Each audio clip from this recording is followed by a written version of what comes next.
नमस्कार दोस्तों, जैसा कि आप सभी लोग जान रहे हैं कि आज हम और हमारी टीम इटावा आई हुई है और लायन सफारी घूमने आए हुए हैं। ये हमारा पहला एक्सपीरियंस है जब हम लायन सफारी देखने आए हैं।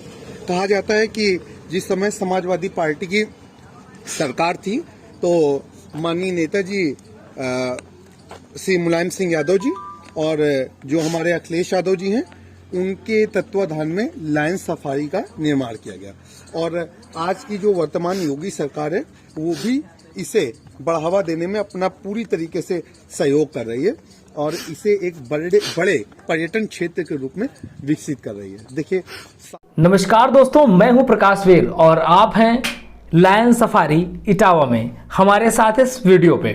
दोस्तों, लायन सफारी की बात करें तो ये एशिया का एक ऐसा एकमात्र लायन सफारी है जो कि ब्रीडिंग सेंटर भी है। अगर हम इसके निर्माण की बात करें तो निर्माण इसका 2012 में स्टार्ट हुआ था। समाजवादी सरकार थी उस समय, अखिलेश यादव जी का ड्रीम प्रोजेक्ट है। जैसे कि हम यहाँ पर आ चुके हैं, हमने टिकट ले लिया है, 2 लोग हैं हम, 400 रुपए का टिकट लगा है, 200 रुपए का टिकट एक व्यक्ति का है अंदर जाने का और घूमने का। यहाँ पर आपको बस की सर्विस मिलती है, बस आपको लेकर के पूरे लायन सफारी में घुमाती है। अंदर पार्क में ऐसे घूमने का कोई चार्ज नहीं है, लेकिन अगर आप सफारी घूमना चाह रहे हैं और जीव जंतुओं को देखना चाह रहे हैं तो उसके लिए आपको पे करना होगा।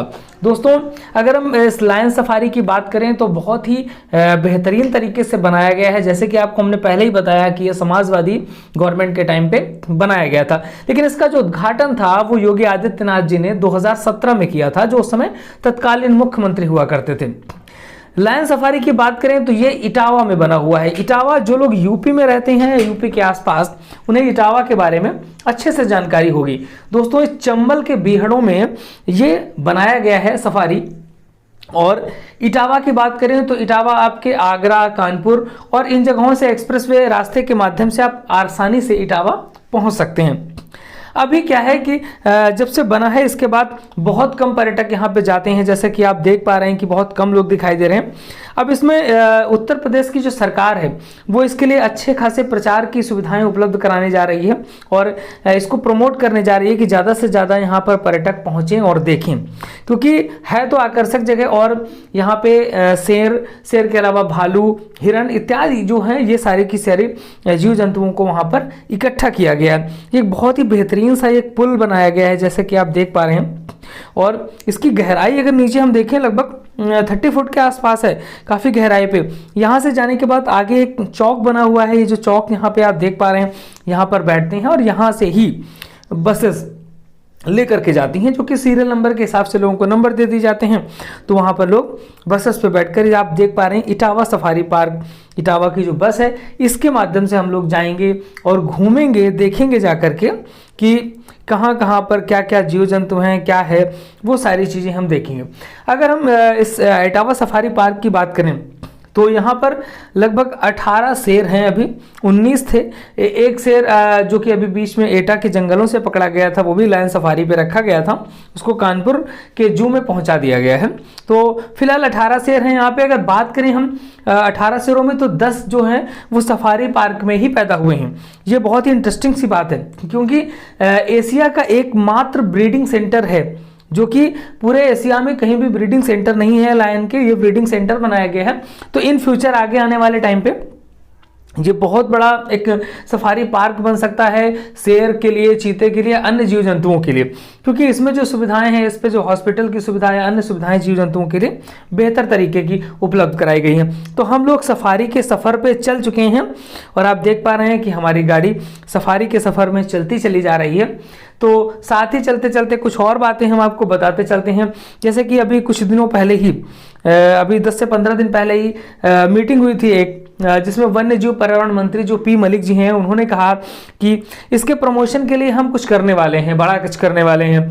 तो गवर्नमेंट काफ़ी बड़े स्तर पे काम करने वाली है, जैसे कि होर्डिंग्स लगाने की प्लानिंग कर रही है गवर्नमेंट की। जो आपका ये आगरा एक्सप्रेसवे है, लखनऊ एक्सप्रेसवे है, ये बुंदेलखंड एक्सप्रेसवे, हर जगह पे बड़ी बड़ी होर्डिंग्स लगाएगी इटावा सफारी पार्क में जाने के लिए, जिससे कि भारत के बाहर के पर्यटक भी यहाँ पर पहुँच सकें। साथ ही जो हमारे शेर हैं या जो भी जीव जंतु, जैसे कि इस समय ब्रीडिंग का टाइम होता है तो वो बहुत कम बाहर होते हैं, और हम लोग भी देखेंगे कि कितने शेर बाहर हैं, कैसा क्या है।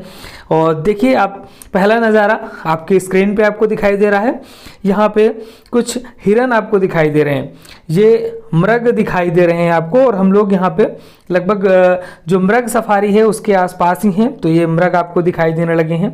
तो बहुत ही सुंदर सा नज़ारा है, बहुत लंबे एरिया में फैला हुआ है। अगर इसकी बात करें तो ये बड़े एरिया में फैला हुआ है, और लगभग आपको ये जो बस मिलती है यहाँ से, बस में बैठने के बाद लगभग आपको 45 मिनट से लेकर के 1 घंटे के आसपास का समय लग जाता है इसको घूमने का।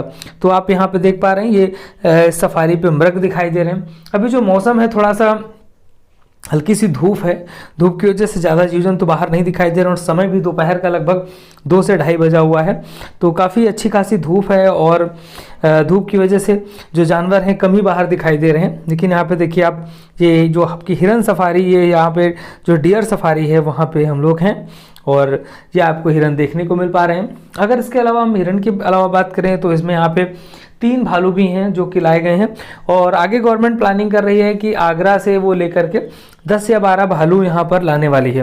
तो इसके बारे में भी इसी जो मीटिंग हुई थी अभी कुछ दिन पहले वन्यजीव पर्यावरण की, उसमें ही ये बातें सारी निकल करके आई थी कि यहाँ पर ऐसा कुछ होने वाला है। तो ये कंटिन्यूस हम लोग आगे बढ़ते चले जा रहे हैं। काफ़ी बड़ा रास्ता है, जंगली एरिया है, तो ऐसे खुले नहीं घूम सकते, तो यहाँ पे गाड़ी की सर्विस है कि गाड़ी पे ही आप जाएंगे। इस तरीके से आप बाहर जाएंगे तो खुलेआम जाने में खतरा हो सकता है, पैदल जाने में खतरा हो सकता है, तो गाड़ियों के माध्यम से ही वहाँ पे सुविधा दी गई है। 200 रुपये का टिकट है, जैसे कि आपको बताया हमने। यहाँ पे एक 3D शो भी चलता था जो कि आजकल बंद चल रहा है कोविड के बाद, तो उस शो का भी शायद 100 रुपीज़ चार्ज था या जो भी है। ये आप देख पा रहे हैं स्क्रीन पे भालुओं के बीच में हम लोग पहुँच चुके हैं। तो यहाँ पर ये जो हमने बताया था कि 3 भालू रखे गए हैं, तो ये भालू हैं, जैसा कि आप देख पा रहे हैं। ये बाहर की तरफ झांकता हुआ लोगों को देख रहा है कि कौन कौन आ गया, भाई मुझे देखने क्यों आ गए वो। सुकून से हम बैठे थे और आके शोर मचाने लगे। हाँ, ये अब हम लोग पहुंच चुके हैं पशुगृह पे, जो पशुगृह जिसको हम बोल सकते हैं। यहाँ पर कुछ शेर रखे जाते हैं जो कि लोगों के देखने के लिए हैं, क्योंकि अभी फ़िलहाल जो टाइम है उस टाइम पे ये इनका ब्रीडिंग का टाइम वो उन्होंने बताया। जैसे कि यहाँ पे लोगों से हमने बात करी, जो भी इनका स्टाफ है, तो यहाँ पे शेर अभी रेस्ट कर रहा है। देखिए दोपहर का टाइम है, आराम से पैर फैला के सो रहा है, खाना वाना खा के आराम से पैर फैला के सो रहा है। जैसे हम लोग सोते हैं ना, वैसे वो भी सो रहा है। ये इधर ये शेर एक, ये देखिए लेटा हुआ है, ये भी रेस्ट कर रहा है, बिल्कुल आराम कर रहा है।